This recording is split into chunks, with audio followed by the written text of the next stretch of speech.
স্বৈরাচার হাসিনা সরকারের দোসর যারা 15.5 বছর অবৈধভাবে শেখ হাসিনাকে ক্ষমতায় টিকে থাকতে প্রত্যক্ষভাবে সহযোগিতা করেছে, তারা এখনও প্রশাসনে বহাল তবিয়তে আছে। এমনকি কোনো কোনো ক্ষেত্রে তারা অন্তর্বর্তীকালীন সরকারের কাছ থেকে বাড়তি সুবিধা আদায় করছে। নিজেরা সুবিধাজনক জায়গায় থেকে তারা প্রশাসনে প্রভাব বিস্তার করার চেষ্টা করছে। নানান ধরনের ষড়যন্ত্র চলছে।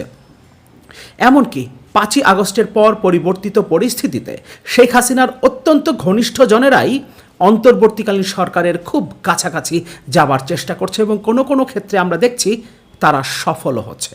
অর্থাৎ শেখ হাসিনার অত্যন্ত ঘনিষ্ঠ জনেরা, প্রশাসনে যারা শেখ হাসিনার লোক হিসেবে প্রতিষ্ঠিত ছিল এমন লোকরাও অন্তর্বর্তীকালীন সরকারকে প্রভাবিত করে তাদের ঘনিষ্ঠজনে পরিণত হবার চেষ্টা করছে এবং সফল হচ্ছে। লালমনিরহাটের যে ঘটনাটা আমাদের সামনে আসলো, সেখানকার একজন নির্বাহী ম্যাজিস্ট্রেটের ফেসবুক স্ট্যাটাস, সাংবাদিকদের সাথে তিনি যে কথা বলেছেন, এই সব কিছু মিলিয়ে আমরা একজন তাপসী তাবাসসুম উর্মিকে চিনতে পারলাম। কিন্তু তিনি যদি ফেসবুকের স্ট্যাটাসটা না দিতেন, তিনি যদি সাংবাদিকদের সাথে কথা না বলতেন, তাহলে আমরা কি তাকে আইডেন্টিফাই করতে পারতাম?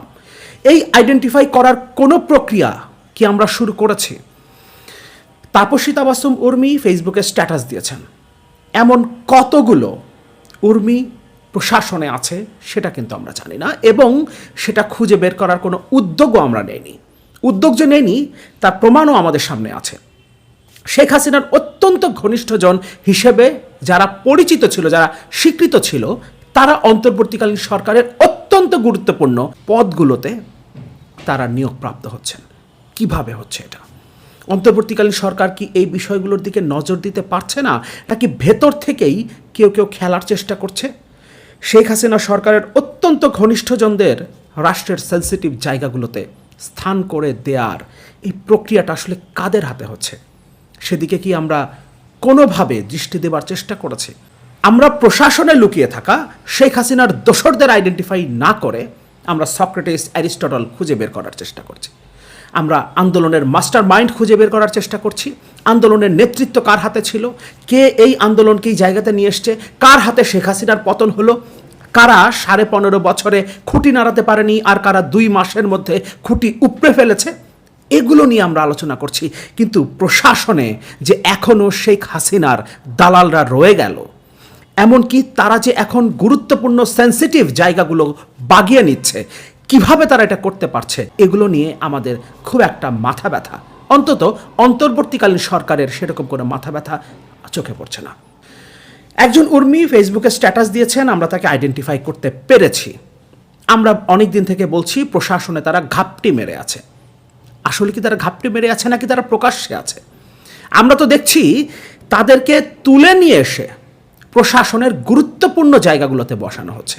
এমনকি শেখ হাসিনা সরকারের আমলে জাতিসংঘের স্থায়ী প্রতিনিধি, শেখ হাসিনা সরকারের নিযুক্ত জাতিসংঘের স্থায়ী প্রতিনিধি, যিনি মানবাধিকার কমিশনে শেখ হাসিনা সরকারের নিপীড়নের পক্ষে বিভিন্ন সময় যুক্তি উপস্থাপন করেছেন, বিভিন্ন সময় গুম, খুন, বিচার বহির্ভূত হত্যাকাণ্ড, মামলা, হামলা, নির্যাতন, নিপীড়ন এর পক্ষে যিনি জাতিসংঘের মানবাধিকার কমিশনে বারবার যুক্তি উপস্থাপন করেছেন শেখ হাসিনার পক্ষে, তাকে আমরা নিয়ে এসে এখন প্রধান উপদেষ্টার পররাষ্ট্রদূত, বিশেষ পররাষ্ট্র বিষয়ক দূতের পদে বসাচ্ছি।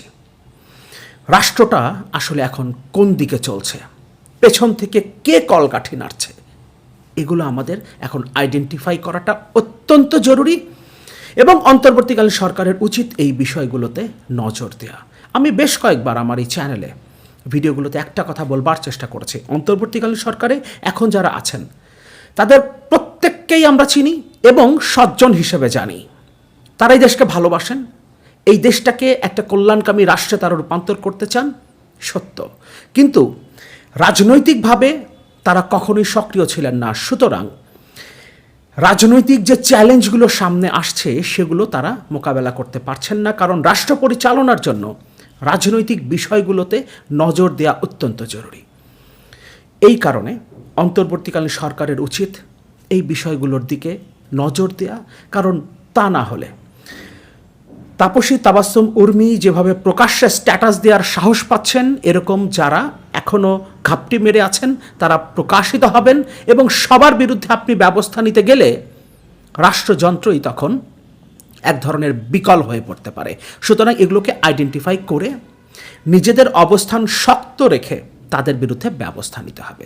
হঠাৎ করে যদি কোনো বিস্ফোরণ হয় তখন এটাকে নিয়ন্ত্রণ করা কঠিন হয়ে যাবে। কিন্তু প্রকাশ্যে যারা শেখ হাসিনা সরকারের দালালি করেছে তাদেরকে তুলে এনে রাষ্ট্রের সেন্সিটিভ জায়গাতে দায়িত্ব দেয়া, এটা কিভাবে হচ্ছে সেটা আইডেন্টিফাই করতে হবে, এবং যাদের মাধ্যমে এই কাজগুলো হয়েছে তাদের বিরুদ্ধে ব্যবস্থা নিতে হবে। আমরা একটা গল্প দেখি কিভাবে শেখ হাসিনা সরকারের নিপীড়নকে যে জায়েজ করার চেষ্টা করেছে বহির্বিশ্বে, তাকে আমরা রাষ্ট্রের সবচেয়ে আন্তর্জাতিক বিশ্বের সাথে সম্পর্কের ক্ষেত্রে সবচেয়ে গুরুত্বপূর্ণ স্থানে বসানোর পরিকল্পনা করছি। ইত্তেফাক একটা রিপোর্ট করেছে, সেই সুফিউর রহমান হচ্ছেন প্রধান উপদেষ্টার বিশেষ পররাষ্ট্রদূত। সাবেক রাষ্ট্রদূত মোহাম্মদ সুফিউর রহমানকে অন্তর্বর্তীকালীন সরকারের প্রধান উপদেষ্টার পররাষ্ট্র বিষয়ক বিশেষ দূত হিসেবে নিয়োগের জন্য পদক্ষেপ গ্রহণ করা হচ্ছে বলে নির্ভরযোগ্য সূত্রে জানা গেছে। সুফিউর রহমান নবম বিসিএস পররাষ্ট্র ক্যাডারের কর্মকর্তা এবং গত আওয়ামী লীগ সরকারের সময় 4টি গুরুত্বপূর্ণ রাষ্ট্রদূতীয় দায়িত্ব পালন করেছেন। তিনি সাবেক প্রধানমন্ত্রী শেখ হাসিনার ঘনিষ্ঠ এবং বিশ্বাসযোগ্য কর্মকর্তা হিসেবে পরিচিত ছিলেন। 1991 সালের জানুয়ারিতে তিনি বাংলাদেশ পররাষ্ট্র দপ্তরে যোগ দেন। তিনি তার ব্যাচের পদক্রম তালিকায় শেষের দিকে থাকা সত্ত্বেও 2012 সালে সিনিয়রদের পাশ কাটিয়ে রাষ্ট্রদূত হন। 2012 সালে, অর্থাৎ শেখ হাসিনার স্নেহধন্য অত্যন্ত ঘনিষ্ঠ জন হবার কারণেই তিনি এই সুযোগ পেয়েছেন, এটা আলাদা করে বলবার কিছু নেই। সুফিউর রহমান অক্টোবর 2022 থেকে মে 2024 পর্যন্ত সুইজারল্যান্ডে বাংলাদেশের রাষ্ট্রদূত এবং জেনেভার জাতিসংঘ অফিসসমূহ ও অন্যান্য আন্তর্জাতিক সংস্থায় বাংলাদেশের স্থায়ী প্রতিনিধি হিসেবে দায়িত্ব পালন করেন। তিনি মানবাধিকার কাউন্সিলে জাতিসংঘের জেনেভা অফিসে হাসিনা সরকারের নিপীড়নের পক্ষে যুক্তি উপস্থাপন করেন। সুফিউর রহমান সাবেক প্রধানমন্ত্রী শেখ হাসিনাকে বোঝাতে সমর্থ হন যে বাংলাদেশে রোহিঙ্গাদের আশ্রয় দিলে তিনি শান্তিতে নোবেল পেতে পারেন। নানাভাবে সাবেক রাষ্ট্রদূত সুফিউর রহমান তৎকালীন প্রধানমন্ত্রীর পরিবারের খুব ঘনিষ্ঠ হয়ে ওঠেন এবং নানা সুযোগ সুবিধা গ্রহণ করতে থাকেন। এখন তিনি অন্তর্বর্তীকালীন সরকারের প্রধান উপদেষ্টার ঘনিষ্ঠ হয়ে ওঠার সুযোগ পাচ্ছেন, এবং নিঃসন্দেহে সুফিউর রহমানের মতো মানুষ যারা অবৈধ হাসিনা সরকারের দালালি করে গেছে, তিনি আবারও এই সরকারের কাছ থেকেও সুযোগ সুবিধা আদায় করবার চেষ্টা করবেন। 1 দশকেরও বেশি সময় ধরে সবচেয়ে বিশ্বাসযোগ্য ও প্রভাবশালী রাষ্ট্রদূত হিসেবে দায়িত্ব পালন করায় 2023 সালের অক্টোবর থেকে 2024 সালের মে পর্যন্ত তৎকালীন সরকার অবৈধ শেখ হাসিনা সরকার তার অবসরোত্তর মেয়াদ বাড়িয়ে দেন। কিভাবে প্রস্তাবটা আসতে পারে? সুফিউর রহমান, যিনি গত 15.5 বছরের মধ্যে অন্তত শেষ 10-11 বছরে শেখ হাসিনা সরকারকে সার্ভ করেছে এবং তার অত্যন্ত ঘনিষ্ঠ, শেখ হাসিনার অত্যন্ত ঘনিষ্ঠ একজন রাষ্ট্রদূত হিসেবে যারা দায়িত্ব পালন করেছেন, শেখ হাসিনার দালালি করেছেন, তাবেদারি করেছেন, তাদের মধ্যেও আবার যিনি সবচেয়ে ঘনিষ্ঠ হিসেবে পরিচিত, যিনি মিয়ানমারের রাষ্ট্রদূতের দায়িত্ব পালন করার সময় রোহিঙ্গা অনুপ্রবেশের ঘটনা ঘটে এবং রোহিঙ্গাদের আসতে দেওয়ার সুযোগ করে দেওয়া হয় যাতে শেখ হাসিনা নোবেল পুরস্কার পান, এবং এটাও শেখ হাসিনাকেই সুফিউর রহমানই বুঝিয়েছিলেন। এমনকি যখন থেকে শেখ হাসিনা সরকারের বিরুদ্ধে নিপীড়নের অভিযোগ আসতে শুরু করলো আন্তর্জাতিকভাবে, তখন জাতিসংঘের মানবাধিকার কাউন্সিলে এই সুফিউর রহমান শেখ হাসিনার পক্ষে, অর্থাৎ নিপীড়নের পক্ষে, নিপীড়ক হত্যাকারী শেখ হাসিনার পক্ষে যুক্তি উপস্থাপন করেছেন। তাকে এখন অন্তর্বর্তীকালীন সরকারের প্রধান উপদেষ্টার বিশেষ দূত নিয়োগ করা হচ্ছে। নিয়োগ করার অন্তত পরিকল্পনাটা নেওয়া হয়েছে, প্রস্তাব অন্তত এসেছে। প্রস্তাবটা কোথা থেকে আসলো? আমরা তো তার বিশেষ সহকারী, বিশেষ দূত অনেককেই দেখতে পাচ্ছি, অনেকেই অনেক জ্ঞানী হতে পারেন, কিন্তু এই ধরনের নিয়োগগুলো যদি হয়ে যায় তাহলে ভবিষ্যৎ রাজনীতিতে আওয়ামী লীগ যে আবারও কোনো বিস্ফোরণ ঘটাবে না, এবং প্রশাসনের ভেতরে যেখানে উর্মিদের মতো নির্বাহী ম্যাজিস্ট্রেট কিংবা কোথাও ডিসি, কোথাও এসপি, ডিসিদের তালিকা নিয়ে তো নানান আলোচনা তো হয়েছেই, অন্তত 56 জন যারা ছিলেন, যাদের তালিকা ছিল, যাদের তালিকা তৈরি করেছিল অবৈধ শেখ হাসিনা সরকার, তাদেরকে আবার নিয়োগ দেওয়া হয়েছে। তাদের মধ্যে একসময় পোস্টেড ছাত্রলীগ নেতা নেত্রীও আছেন।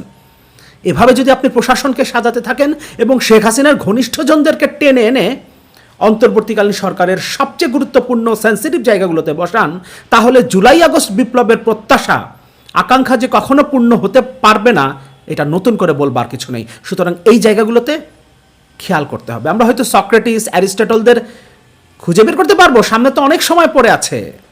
এই আন্দোলন কার নেতৃত্ব হয়েছে, কে প্ল্যান করেছিল, কে পরিকল্পনা করে শেখ হাসিনার মুখ থেকে রাজাকার শব্দটা বের করেছিল, কিংবা প্রভাস আমিন তাকে যে প্রশ্ন করেছিলেন সেই প্রশ্ন করাতে বাধ্য করতে পেরেছিলেন পরিকল্পনা করে, সেগুলো সম্পর্কে আমরা হয়তো বা বিভিন্ন সময়ে সে তথ্যগুলো বের করতে পারবো। রাজনৈতিক দলগুলো গত 15.5 বছরে যে একটা খুঁটিও নাড়াতে পারেনি, সেটা যদি সত্যি হয়ে থাকে সেটাও হয়তো প্রমাণিত হবে। রাজনৈতিক দলগুলোর কোনো ধরনের সহযোগিতা ছাড়া শুধুমাত্র জুলাই এবং আগস্ট মাসে এই বিপ্লবের মাধ্যমে ছাত্ররা, বিশেষ করে ঢাকা বিশ্ববিদ্যালয়ের শিক্ষার্থীরা শেখ হাসিনা সরকারের পতন ঘটিয়ে ফেলেছেন, সেটাও যদি সত্যি হয়ে থাকে আমরা মেনে নিব। কিন্তু সেগুলো নিয়ে বিতর্কের অনেক সময় পড়ে আছে। এখন দেশটাকে বাঁচাতে হবে। আর যারা জীবন দিয়ে এই বিপ্লবে আমাদের জয় নিশ্চিত করেছে, শেখ হাসিনার পতন নিশ্চিত করেছে, তাদের জন্য হলেও এইসব বিতর্ক ফেলে দিয়ে এখন রাষ্ট্রটাকে কিভাবে সামনে এগিয়ে নিয়ে যাওয়া যায়, অবৈধ শেখ হাসিনা সরকার কিংবা আওয়ামী লীগ যাতে আর কোনো দিন সুযোগ না পায় এই দেশকে নিয়ে ষড়যন্ত্র করার, সেটা নিশ্চিত করতে হবে। সেটা নিয়ে আমাদেরকে ভাবতে হবে। আমি প্রত্যাশা করি অন্তর্বর্তীকালীন সরকারে যারা আছেন তারা এদিকে নজর দেবেন।